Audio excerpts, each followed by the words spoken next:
Ms. Lowe, for 5 minutes. Thank you so much, Madam Undersecretary, for being here today. I have done a little bit of work on human and sex trafficking, and I'm realizing that we're dealing with a group or an organization that's a lot bigger than what we think. I met a young girl who was working at the age of 13 in Mexico and was pretty much targeted. The young man was talking to her for about 3 weeks. And after he had convinced her and had found out about her, knew that she was vulnerable at home, brought her in to the family, and took the time, actually, to go in. Then inadvertently, after a while, got across the border, worked in Manhattan, realized that the uncle was actually the pimp, cousins everywhere. I mean, you're talking about drivers, the drivers and appointments that they would go to, and she was locked in this room, and she was trafficked for over 3 years. Listening to her story and listening to the amount of people that were involved and how much time and effort they took, they had it down to a science. And I'm looking at your bio and the objectives of the agency which you oversee, and it's clear you have some expertise combating a host of illicit activities. My understanding is that many of these, such are narcotics trafficking, money laundering, some of those may overlap with human trafficking.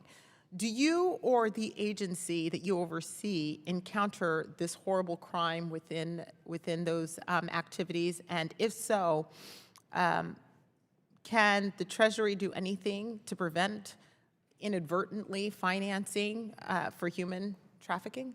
So I share your grave concern about human trafficking. It's actually an area that was a big focus of mine when I was at the Justice Department. So in my last 2.5 years in the Justice Department, I supervised several number of sections, including the child exploitation and obscenity section, where we had a very big focus on child trafficking. It's not. And of course, it's not just a trafficking problem. We also have a problem with child prostitution here, domestic prostitution here in the United States, which is part of what you discussed with this poor child in New York. So it's something that I'm very familiar with, and something that I've dedicated a lot of effort to in the past. What we've been doing at the Treasury Department is working very closely with our partners overseas to make sure that we collaborate when it comes to information that we get either through our SARS or that they receive through their AML regimes on suspicious activity very focused on trafficking. So we lead an effort in that regard. We're also considering other ways. Okay. So as you consider other ways, I know Section 314B of Patriot grants financial institutions with the ability to share information one with another to prevent money laundering and terrorist activities.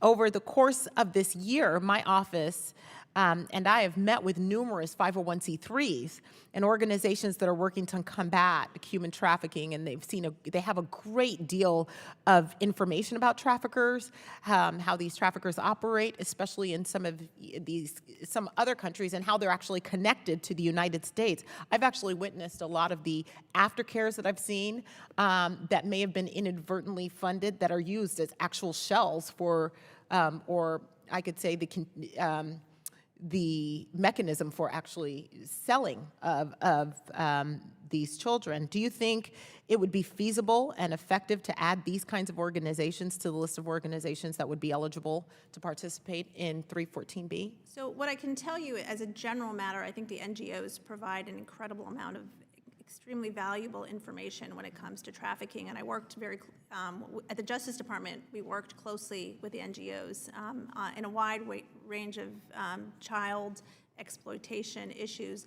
I'd be happy to talk to you about any particular provision. I mean, 314B right now is really focused on the financial institutions. There may be other mechanisms when it comes to information sharing. I know that there is a lot of information sharing that goes on already. The question as to whether that safe harbor is the right provision with respect deal with this particular problem is something we'd be happy to take a look at. I would love to talk to you about it because there's so much information that is not being shared between the 501c3s that have done a lot of work and your department that I think would be really beneficial to at least even following where the money is. And anyway, thank you so much for your time. Thank you. Gentlelady's time has expired.